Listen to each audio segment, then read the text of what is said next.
Desculpa aí que eu tive um problema com armazenamento de dados no meu celular. Eu tive que fazer um backup ali rapidinho. Mas agora vamos lá. Eu estava falando a respeito do Jerônimo, né? O Jerônimo, então, ele começa a ficar contaminado, né, com esse ambiente pesado, né, onde ele vive, onde ele trabalha, convivendo com, vamos dizer assim, com marginais, com malandros, com prostitutas e tudo mais. E então ele começa a, a se contaminar no sentido assim, ele começa a se influenciar, né, por esse convívio ali. Então ele deixa de ser aquele homem sério que ele era, aquele pai de família, aquele homem trabalhador.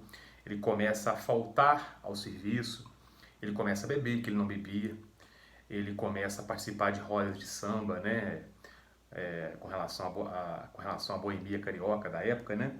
Ele começa a ter paqueras fora do casamento, né?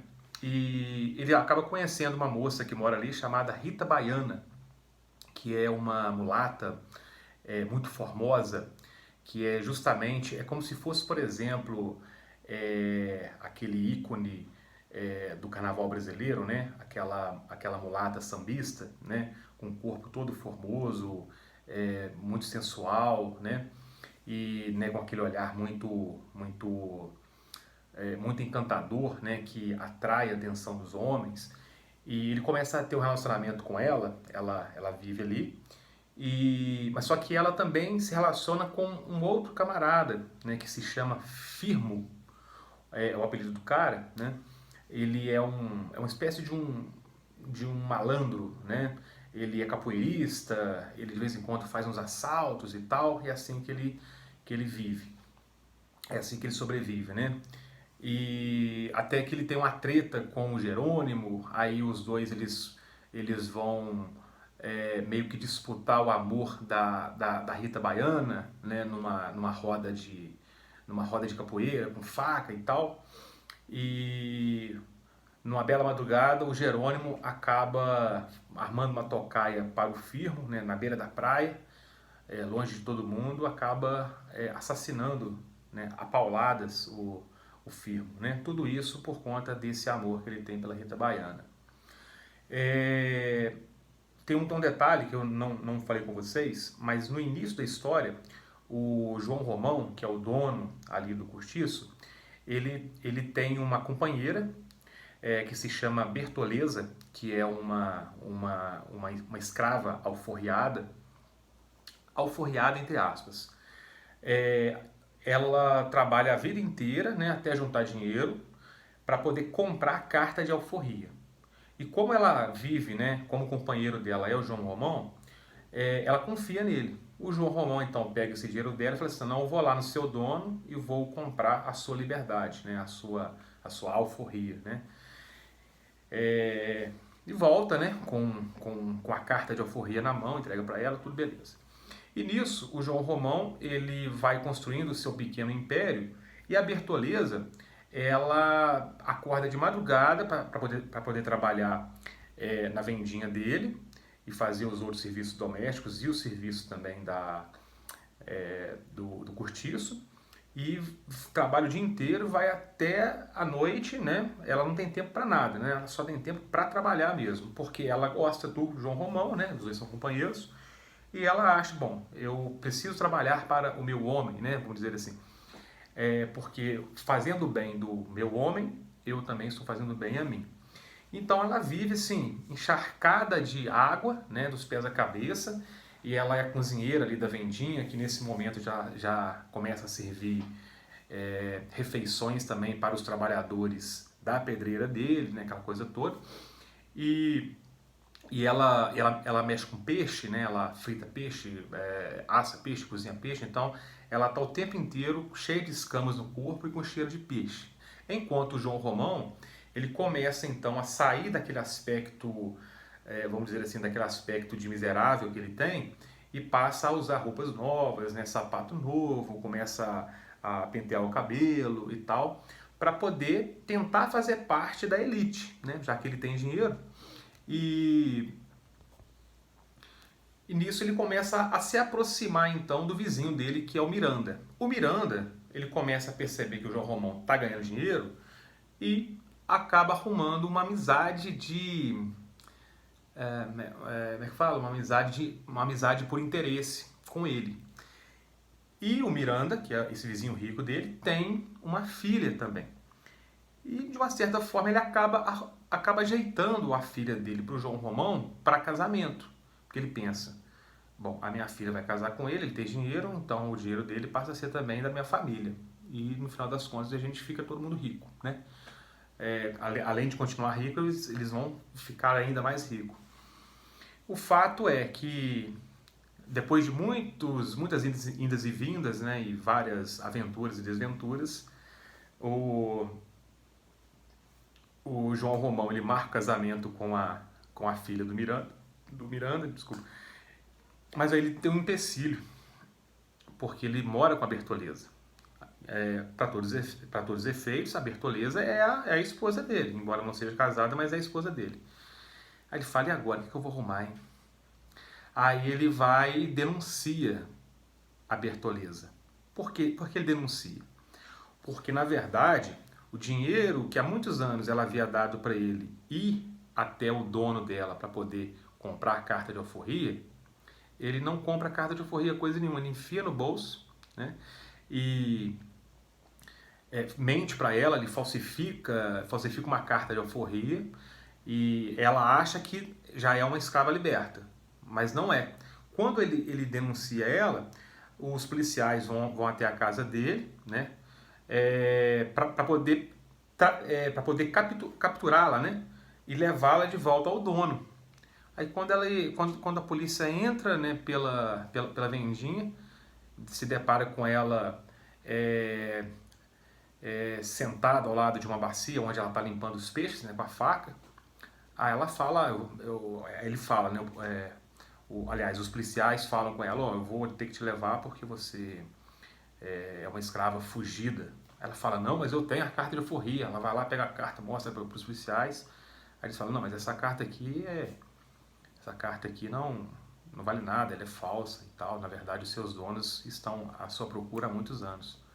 Nisso ela olha para o João Romão, que é o companheiro em quem ela confia, né? E o João Romão simplesmente abaixa o rosto, ele não tem coragem de olhar no olho dela, e ela percebe tudo. Ela vê que ela foi traída por ele, quer dizer, ela deu a vida por ele, né? Todo o tempo, toda a juventude dela, ela dedicou ao João Romão, né, para que ele pudesse construir o seu império e tudo mais.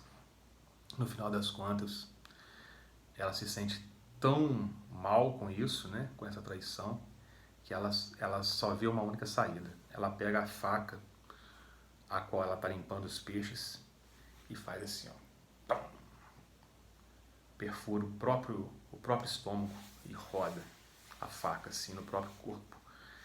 Aí ela morre na frente dos policiais, na frente do João Romão. Bom, aí abre-se um parênteses, né? A história acaba aí, né? Tem esse final infeliz. Aí, isso não é falado, mas provavelmente o João Romão, já livre, né, desse empecilho que era a Bertoleza, se casa com a filha do Miranda e pronto, eles unem as duas riquezas. Mas antes disso, né, continuando lá a outra parte onde eu falava do Jerônimo, o Jerônimo ele acaba se relacionando então com essa Rita Baiana, né, agora o caminho para ele estar livre também, porque ele matou o Firmo, sem ninguém saber, ele matou o Firmo e tal. E ele larga a esposa, o Jerônimo larga a esposa, larga a filha, né, vai morar em outro cortiço longe.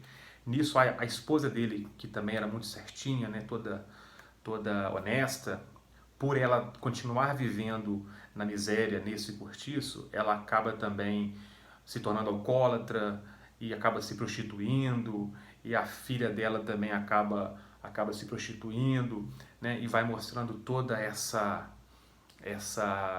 degradação humana, né, ali nesse cortiço. Tem outros personagens também, né, que são envolvidos ali, que têm as suas histórias, mas eu não vou contar aqui para não prolongar muito o vídeo. Agora vamos fazer um traçado, né? O que tem a ver com o que essa história tem a ver com a estética da época, né? Com a estética realista, naturalista. Aí eu abro aqui um parênteses e vou falar o que eu falei no início do vídeo anterior. Realismo e naturalismo, eles são basicamente a mesma coisa.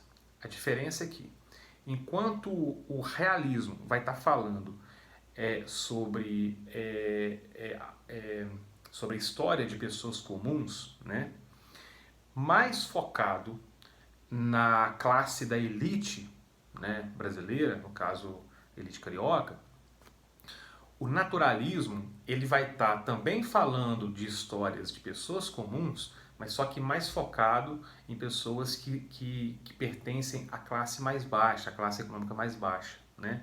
Portanto, os ambientes aos quais servirão de cenário para as histórias naturalistas, né, serão esses cenários com o próprio cortiço, né, aonde se percebe uma fragilidade do caráter das pessoas, né, da questão da honestidade ou da desonestidade, né, e além de que esse nome naturalismo vai ter um embasamento científico, ou seja, como se o livro, né, como se a história de um livro naturalista é chamado de romance-tese. Por quê?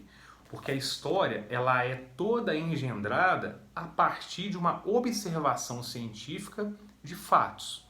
Então é como se o Aloysio Azevedo, ele não é cientista, ele é escritor, mas ele se utiliza da visão do cientista ao observar, né, o modo de vida de um cortiço e vai retratar esse modo de vida através da literatura com uma explicação científica, né? Então ele vai utilizar uma corrente científica da época chamada de determinismo, né? Lembram que quando eu dei a aula teórica sobre a introdução do realismo-naturalismo, eu falei que a segunda metade do século XIX, a visão do homem desse período estava impregnada da visão cientificista, né? A sociologia, o positivismo, né, entre outras. O Aloysio Azevedo ele vai seguir a vertente da visão científica chamada de determinismo. Talvez vocês já tenham visto sobre esse conceito nas aulas de sociologia, talvez filosofia, até mesmo de história. O determinismo, hoje em dia, ele é uma visão obsoleta, mas na época, né, quem criou foi um francês chamado Hippolyte Taine, né? Ele tinha a seguinte visão, de que o homem é resultado de 3 fatores. A sua própria raça, né? Ou seja, os seus genes, né? Ou seja, dependendo da nacionalidade dele, né? De onde ele nasce e tudo mais. 2, o meio aonde ele vive, aonde ele está inserido. E 3, o momento histórico em que ele vive, né? Então, ou seja, vamos pegar como exemplo aqui o Jerônimo, né? Que é esse português que veio para o Brasil para poder, enfim, né? Ter tentar ganhar a sua vida. Ele é um homem bom, né? Por quê? Porque ele nasce na Europa, segundo a visão determinista. Nasce na Europa, é um homem branco, ele vem de uma cultura, a sua cultura ancestral é uma cultura muito aguerrida, que é a cultura europeia, né? Então a história é muito rica, tudo mais. O clima de lá é frio, então ele vem com tudo isso incutido na sua essência. Ao chegar no Brasil, primeiro, país tropical, calor, né? Isso vai modificando o humor dele e a maneira dele encarar o mundo. Ele vai viver num cortiço, né? Lugar em que tem pobreza, violência. Então ele vai começar a se influenciar por esse meio, né? E o momento histórico, ou seja, é o final do século XIX. Às vezes, se o mesmo Jerônimo fosse um homem que tivesse nascido hoje, talvez a sua percepção de mundo fosse diferente, mas naquele período ele é como se ele tivesse sido predestinado a ter uma percepção de mundo que o período histórico daquela época o impingia, né? Ou seja, toda toda a história em volta de Jerônimo, ela foi determinada por esses três fatores, né? A raça, o meio e o momento histórico, né?